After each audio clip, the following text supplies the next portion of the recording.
pequeninos. E não é por acaso que nestes últimos dias, o ponto que eu vou citar, estamos estudando bem no terceiro ano, concurso de ministro, que nesses últimos dias o Senhor prometeu abrir o selo, ou os selos, lá do livro de Daniel, e disse que a ciência se multiplicaria, os ímpios não entenderiam, mas os sábios entenderiam. Então nós estamos exatamente vivendo isso hoje, não é? Enquanto o livro de Daniel, ao ser concluído, foi selado, o livro de Apocalipse, a própria palavra Apocalipse significa revelação. Então, Apocalipse, na verdade, tira o selo das profecias e mostra de maneiras simbólicas as coisas que são e as que hão de ser. Tá? Um livro difícil de ser entendido, porém, à medida que o tempo do fim vai se chegando ao final, eu já não digo vai chegando, né? Aproximando o tempo do fim, eu não vejo que estamos aproximando o tempo do fim. Eu vejo que o tempo do fim já chegou, né? Nós estamos já na fase de conclusão, né? Assim espero, assim creio. As revelações vão brotar também. É só você olhar para a última carta lá de Laodiceia, onde Jesus diz: aconselho-te que de mim compre, entre outras coisas, diz, colírio para que unjas os teus olhos para que veja. Quem é que vai ver as coisas que estão acontecendo, ver no mundo espiritual, interpretar? Não são esses líderes que estão cegos aí, né? Só conseguem ver riqueza, prosperidade, política. Não espere desses, irmãos. Espere de pessoas simples, como eu e você. O entendimento da palavra. Porque o Espírito Santo, nesses últimos dias, já disse alguém já há alguns anos, vai usar os improváveis. Então eu quero incentivar você a ser ousado na fé, na palavra, em buscar a palavra, e não engolir qualquer interpretação. Por isso que eu incentivo a você a pôr em prova essas coisas que eu estou dizendo, que eu estou ensinando. Busque, ore, medite, pense. Faça como os crentes lá, os bereanos, né? Investigue para ver se essas coisas são realmente assim, irmãos. É esta fase que nós estamos vivendo. Senão nós vamos ser levados por uma doutrina de demônios, por enganos de pessoas que querem fazer de nós peça de negócio, artigo de venda, de compra e venda. Tá? Então é isso. Eu tenho que parar por aqui, senão eu vou entrar na carne aqui e vou falar coisa que estão nos meus sentimentos, e eu não quero falar nada que está no meu sentimento, quero falar o que está no meu coração.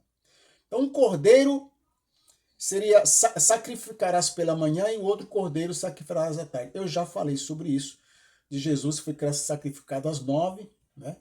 Então a hora do sacrifício. Então tudo indica que Jesus morreu às 15 horas, que é a hora nona. Eu vou pular aqui, vocês estão vendo aí, porque eu quero chegar mais adiante para mostrar uma coisa. Aqui, deixa eu voltar aqui. Assim sendo, a morte de Jesus foi mais rápida do que eu esperava, por 4 motivos. Vamos ver os motivos porque a morte de Jesus foi mais rápida do que se esperava de um condenado, tá? De um condenado. Ele estava lá entre 3 ladrões, né? Chegaram lá, como era sábado, eu vou colocar aqui, gente, entre aspas, sábado da Páscoa, né? Páscoa não é sábado, Páscoa é sexta. Como era sexta da Páscoa, né? E no dia seguinte era o sábado seguinte da Páscoa, então chegaram lá, Jesus já estava morto.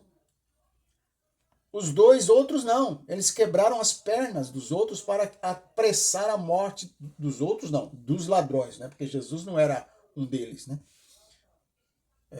Outros, eu digo dos três que estavam na cruz, Jesus e os dois ladrões. Então vamos lá, quais são os motivos. Primeiro que Jesus é o Cordeiro Pascal. Deixa eu chamar a atenção de novo aqui. Nós não devemos dizer Jesus era ou Jesus será. Ele é. Compreende? Ele é. O sangue de Jesus é como se continuasse sendo derramado agora. O cálice que tomamos é como se Jesus tivesse acabado de derramar o seu sangue. Então, Jesus é o Cordeiro Pascal e, como tal, deveria morrer no mesmo período do sacrifício da Páscoa. Não vou ler o texto, tá? Já disse. Segundo, suas pernas não poderiam ser quebradas para acelerar a sua morte. Estão aí os textos. Terceiro, seu corpo não poderia permanecer no madeiro. Aí estão os textos. Quarto, o próprio Jesus rendeu o seu espírito. Aí estão os textos. Local do sacrifício. O local da morte de Cristo não é conhecido, mas a Bíblia menciona que o lugar onde Cristo foi crucificado se chamava Calvário. Em hebraico e em aramaico, o nome é Gólgota. O aramaico ainda tem quem fala aramaico hoje lá naquela região. O aramaico é uma língua muito parecida com o hebraico. Digamos assim, é tipo, alguém disse isso, eu acredito, não sei porque eu não conheço, mas alguém disse que a diferença seria como o português do Brasil e português de Portugal. No máximo, tipo espanhol e português. Então é muito conhecido, é muito parecido. Por isso que a palavra Gólgota é a mesma, tanto em hebraico quanto em aramaico. Tá? Voltando aqui. Jesus Cristo não poderia ser crucificado fora da Judéia, apesar de que foi crucificado fora de Jerusalém. Aí está o texto. E eu estou mostrando aí uma foto. Essa foto é do Monte Gólgota. Tá? Se você observar, ó, tá vendo o cursor aí ou não? Não dá para ver o cursor, né? Dá para ver o cursor passando por cima? Olho, o nariz. Essa parte aqui, ó, ela tem a aparência de uma caveira. Então, provavelmente, fosse esse monte. Jesus deve ter sido crucificado aqui em cima. A gente não pode entrar aqui porque é de domínio dos árabes. Eu estive lá, já falei para vocês. Aqui embaixo, nessa parte aqui embaixo, é tipo uma garagem de ônibus, uma parada de ônibus, coisa assim. Agora, interessante é que a Bíblia diz que no local onde Jesus foi sepultado, o local era próximo dali, e havia próximo dali um jardim, né? Mas muito próximo, desse lado aqui, vocês estão vendo o cursor? Não sei se está vendo o cursor passando aí, tá mesmo? Esse lado aqui, vocês estão vendo umas árvores aqui? Aqui próximo, a gente ficou em pé, daqui a gente avistava o Gólgota e descia uma escadinha, logo aqui acharam uma cisterna. Ora, se havia uma cisterna é porque havia água. E se havia água, havia jardim. Se havia jardim é porque havia água. Então a Bíblia diz que havia ali um horto. E logo, você passando para cá, tem uma rocha aonde está lá até hoje um buraco na pedra, onde combina todo o cenário bíblico com a sepultura de Cristo, o horto e o Gólgota, ou o monte chamado Caveira, tudo próximo. Tá? Então aí Jesus foi crucificado. A Judéia era o local do Templo de Salomão, onde Deus havia escolhido para habitar. Tá? Tudo isso evidencia que Deus queria mostrar que só há um caminho para a salvação. Presta atenção, porque vamos voltar naquele versículo que eu li lá no início, antes do nosso intervalo. Os sacrifícios da Páscoa não podiam ser realizados em qualquer lugar, mas somente no lugar onde Deus havia determinado. Os sacrifícios e a adoração fora de Jerusalém eram considerados pecado.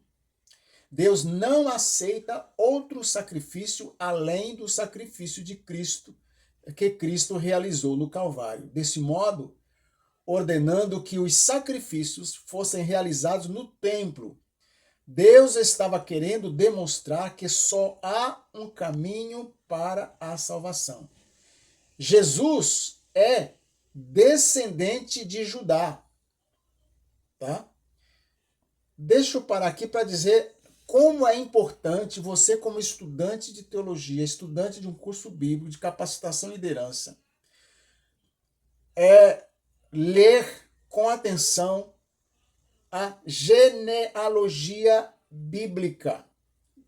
Se você puder, eu aconselho, eu já fiz isso, vai atrás, pesquise o significado do nome de cada pessoa que consta na genealogia ali em Mateus capítulo 1 e também na genealogia lá em Gênesis capítulo 5. Gente, eu volto a dizer, tudo que está na Bíblia tem um sentido espiritual, não escapa nada. Eu já disse aqui, acho que foi para vocês que eu disse, ou foi na aula de ministro no 3º ano, não sei, que eu disse que cada pedra em Jerusalém, tudo, absolutamente tudo em Israel tem um significado espiritual. A própria nação de Israel tem um significado espiritual. Você quer ver?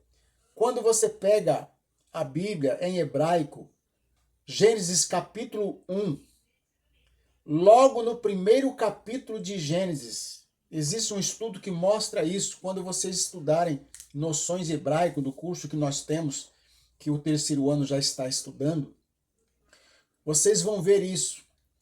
A cada 7 palavras hebraicas, você tira uma, faz um círculo em cima da 7ª palavra. Depois conta mais 7 e faz um outro círculo. No final do capítulo de Gênesis, você fazendo isso e você somando juntando essas letras que você separou a cada 7 palavras mesmo, palavras não, a cada letra, contra 7 letras, quando você junta essas letras todas, formando uma palavra delas, sabe o que você encontra lá? Dentro do livro de Gênesis capítulo 1, primeira palavra que você encontra é o nome Israel. Você encontra o nome dos patriarcas e você encontra o nome das mães patriarcais.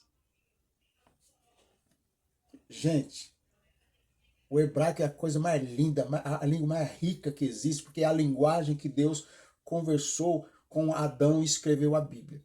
Tá? Então, tudo tem um significado, tudo. Eu estou batendo nessa tecla para entrar na sua cabeça o que eu vou dizer já já. Vamos lá. Jesus é descendente de Judá. Não vou ler o texto. Por esta razão, a tribo de Judá recebeu lugar de honra na ordem dos acampamentos da tribo diante do tabernáculo. Eu vou repetir. Por esta razão, por Jesus ser descendente de Judá, é que a tribo de Judá recebeu lugar de honra na ordem dos acampamentos da tribo diante do tabernáculo. Olha aqui. A salvação vem dos judeus. João 4. E os judeus, Jesus é a porta. João 10:9, que dá acesso ao Pai. Gente, você não pode esquecer isso não. O esquema abaixo que eu vou mostrar mostra a localização das 12 tribos em volta do tabernáculo. E você vai ver aqui que a tribo de Judá permanecia em frente da porta de entrada para o tabernáculo no lado leste. Isso indica que um descendente de Judá haveria de abrir o caminho que dá acesso a Deus. Olha aqui, não sei se dá para vocês verem aí. Deixa eu ver se eu consigo aumentar aqui. Aumentou um pouquinho? Olha aqui. Dá para ver o cursor passando por cima? Dá para ver aqui, não? O meu cursor aqui, ó, dá? No centro nós temos aqui o tabernáculo, tá? Nós temos o tabernáculo. A porta de entrada do tabernáculo, essa parte aqui, ó. Tá? Então entrava, tinha o pátio, depois vinha a parte dos sacrifícios e dos sacerdotes, e depois lá no fundo você tinha o lugar santíssimo. Essa parte aqui, ó, que separa o lugar santíssimo desse lugar aqui, era onde estava o véu que foi rasgado na hora que Jesus morreu. Agora observe. No lado oeste, leste aqui, oeste lá atrás, nós temos 3 tribos. Depois do lado norte, nós temos mais 3 tribos. São 6. Do lado sul, temos mais 3 tribos, são 9. E depois no lado leste, temos mais 3 tribos, totalizando as 12 tribos de Israel. E no meio, na entrada oriental do templo, repetindo, a porta do templo estava aberta, colocada para o lado oriental. Bem na frente, antes de chegar na tenda da congregação, no caso aqui era a tenda, né? A tenda da congregação. Havia uma cortina aqui, ó, fechando essa parte da tenda. Essa cortina chamava-se o caminho, ou seja, a única entrada para o templo. Foi a isso que Jesus, referindo-se, diz a interpretação que Jesus, referindo-se a essa cortina, ele diz: eu sou o caminho, a verdade e a vida. Ninguém vem ao Pai, ninguém entra no templo de Deus, ninguém vai à presença do Senhor a não ser por mim. Só tem uma entrada. E Judá foi colocado propositadamente aqui na porta da entrada, no lado oriente. Agora preste atenção no texto. Vamos voltar lá ao texto que eu li, lá no início da nossa aula. Lançou, pois, fora ao homem e o pôs ao oriente do jardim. Tá? E pôs lá querubins a refugir de uma espada acesa que revolvia todos os lados para guardar o caminho da árvore da vida. Gente, isso é tremendamente profético. Tá? Jesus disse, assim como o relâmpago sai do oriente e se mostra até o ocidente, assim será a vinda do Filho do Homem. O que concluímos aqui? Concluímos que o homem foi expulso pelo lado oriental do Jardim do Éden. Adão foi colocado para fora do Éden, Deus colocou ele aqui para fora do lado oriental. Essa porta de volta ao Éden, à presença de Deus, que está no lado oriental, Deus colocou um anjo para guardar a entrada, tá? O homem perdeu essa entrada, o homem está perdido, não achou mais esse caminho. O homem está fora do Éden, fora do ambiente espiritual, fora do ambiente de Deus, por todos esses séculos, né? Todos esses séculos. Jesus veio, se colocou aqui, ele disse, gente, eu sou o caminho, ninguém vai lá a não ser por mim. A própria escritura, a própria forma de escrever o hebraico é do Oriente para o Ocidente. É da direita para a esquerda. Da direita para a esquerda, indicando o caminho do nosso retorno. Tá? Jesus vai aparecer no Oriente. A sua glória vai brilhar até o Ocidente. Tá? Gente, eu não tenho capacidade de dizer o que está no meu espírito e o que eu vejo. Eu não tenho condições de falar para vocês. O resto eu deixo para o Espírito Santo aí falar para vocês, porque é muitíssimo demais, profundo essas coisas. Tá? Fala, George. Eu acho que dava para terminar a aula aí. Aí todo mundo vai dormir agora. Uau. Uau. Então vamos tomar um cafezinho, a gente já volta. Meu pai do céu. Tá chumbado aí, né, Josh? Eu também, meu filho. Até já. A gente volta. Eu começo por aqui para ir para a próxima aula.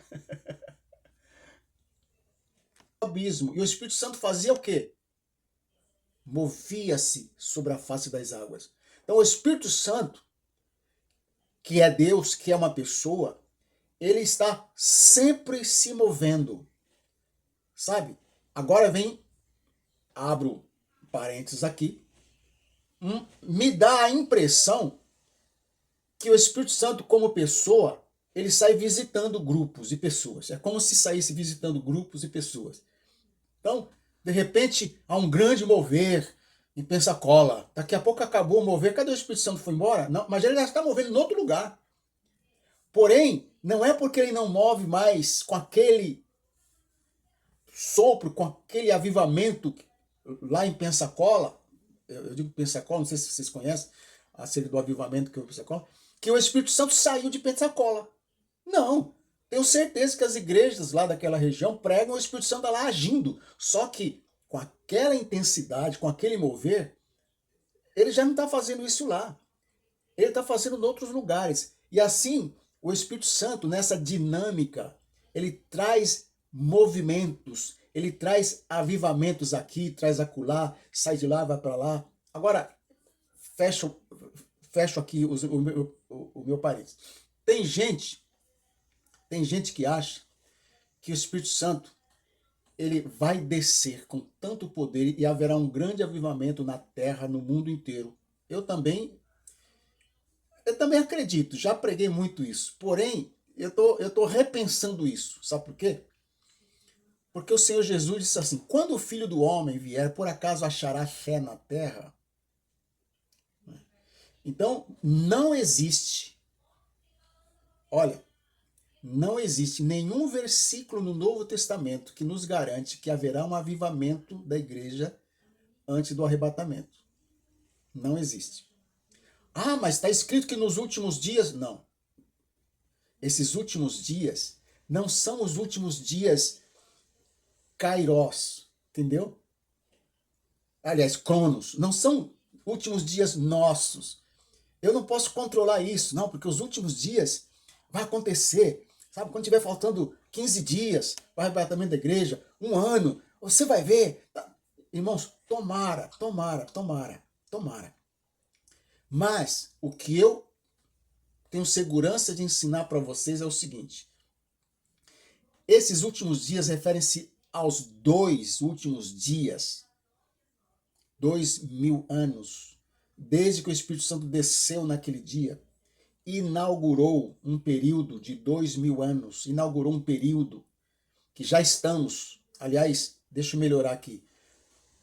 Se Jesus nasceu no ano 4 antes da nossa era, pelo que tudo indica, é certo que na Páscoa de 2029 agora vai completar 2000 anos que Jesus morreu. E no Pentecostes de 2029 vai completar 2000 anos que o Espírito Santo desceu. Então já são 2 dias proféticos. Já são 2 dias de avivamento, de mover do Espírito Santo. O Espírito Santo sempre se movendo, sempre se movendo. Tá? Então é assim que eu vejo. Nós estamos em plena festa de Pentecostes. Logo essa festa vai acabar, vai terminar, e vai terminar com o arrebatamento da igreja. Não sei, irmão, se vai ser dia 2 agora, se vai ser o ano que vem, se vai ser em 2029, 31. O calendário de Deus não tem ano, já disse isso para você. Mas tem dia e hora e tem mês. Tá? Tem mês. Se há um dia em que devemos esperar o arrebatamento da igreja, esse dia é o dia da celebração do Rosh Hashanah. Tá? Se há um dia, é este. Então vamos aguardar. Não sabemos em que ano o Senhor virá, mas ele virá com certeza. Tá? Então eu queria passar essas informações sobre a festa de Pentecostes para você. Quinto, estou vendo a hora que já foi. Trombetas, ou Rosh Hashanah, ou Ano Novo. Tá? Ano Novo. Próxima aula, eu vou iniciar aqui, para a gente conversar muito seriamente sobre Rosh Hashanah. Tá bom?